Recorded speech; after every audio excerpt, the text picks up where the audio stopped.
Hello बच्चों, let's read this question. The question says a large force is required to draw apart normally two glass plates enclosing a thin water film. तो इस question के अंदर हमसे बोला गया है कि एक वाटर की जो फिल्म है वो दो ग्लास प्लेट्स के बीच में है। तो इस कंडीशन के अंदर जो ग्लास प्लेट्स हैं इनको सेपरेट करने के लिए एक लार्ज फोर्स की रिक्वायरमेंट होती है। ऐसा किस कारण से होता है? तो बात करते हैं की कंसेप्ट की। की कंसेप्ट की कंसेप्ट के अंदर हम डिस्कस करेंगे कि फोर्स की वैल्यू कितनी होगी, जो फोर्स रिक्वायर्ड होगा उस फोर्स की वैल्यू कितनी होगी, और ये फोर्स आएगा किस कारण से ये फोर्स रिक्वायर्ड होगा। तो फर्स्ट की कंसेप्ट के अंदर हम लोग डिस्कस कर लेते हैं एडहेसिव फोर्स को। Adhesive force, basically adhesive force होता क्या है और इसका इस फोर्स के अंदर इस जो लार्ज फोर्स रिक्वायर्ड है इसके अंदर क्या रोल रहेगा, ये बात कर लेते हैं। एडहेसिव फोर्स बेसिकली हमारे पास होता है इंटरमोलिकुलर अट्रैक्शन फोर्स है, जो दो डिफरेंट टाइप्स के मॉलिक्यूल्स के बीच में लगता है। तो यहाँ पे यदि मैं बात करूं ये किस प्रकार का फोर्स है, इंटरमोलिकुलर अट्रैक्शन फोर्स है। Intermolecular attraction force which is effective which is effective which is effective between two different type of molecules, two different type of molecules। दो अलग अलग टाइप के यदि मॉलिक्यूल्स हैं तो इनके बीच में ये ज्यादा इफेक्टिव होता है। पर्टिकुलरली ये मॉलिक्यूल्स किस टाइप के होंगे? Particularly between solid and liquid, particularly between solid and liquid, solid and liquid। अब यदि एग्जाम्पल की बात की जाए तो ग्लास और वाटर, ग्लास एंड वाटर, इन दोनों के बीच में जो फोर्स अप्लाई होगा वो कौन सा फोर्स होगा? Adhesive force. Paper and glue, paper and glue के बीच में जो फोर्स होगा वो कैसा फोर्स होगा?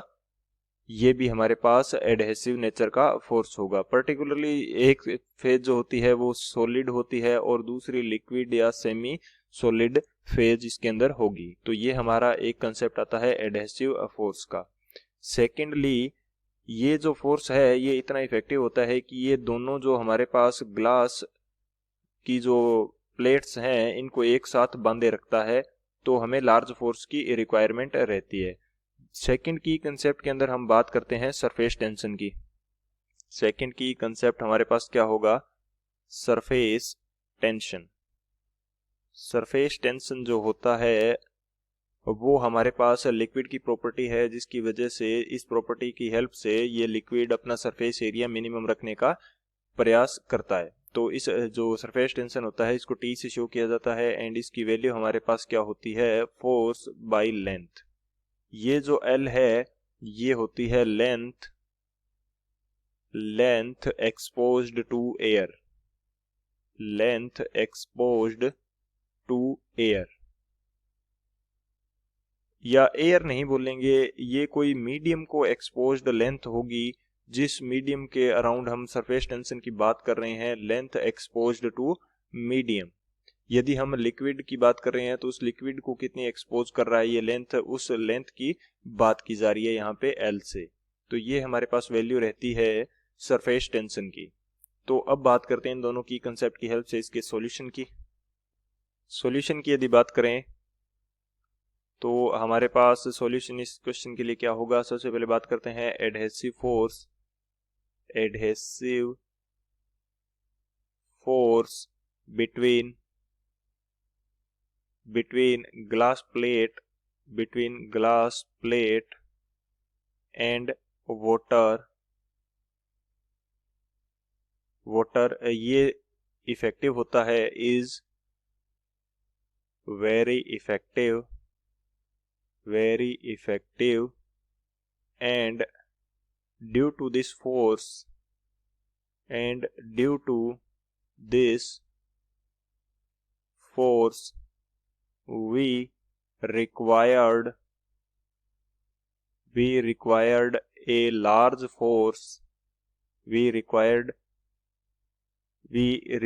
a large force to separate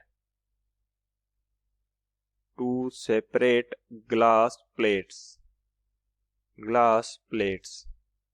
तो इस फोर्स के कारण हमें ग्लास प्लेट को सेपरेट करने के लिए एक लार्ज फोर्स की रिक्वायरमेंट होती है. एंड हमने अभी देखा कि ये जो एडहेसिव फोर्स होता है इसका रीजन बेसिकली क्या होगा, सरफेस टेंशन के कारण ये फोर्स अप्लाई होता है.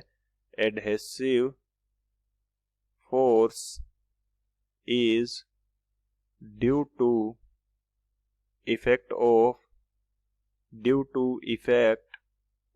Surface tension. ये सरफेस टेंशन के इफेक्ट के कारण होगा. तो सरफेस टेंशन जो होता है हमने सेकंड की कंसेप्ट के अंदर देखा कि इसकी वैल्यू हमारे पास क्या होती है, फोर्स बाय लेंथ. तो जो रिक्वायर्ड फोर्स होगा वो हमें कितना चाहिएगा, ये हो जाएगा सरफेस टेंशन इनटू लेंथ के इक्वल.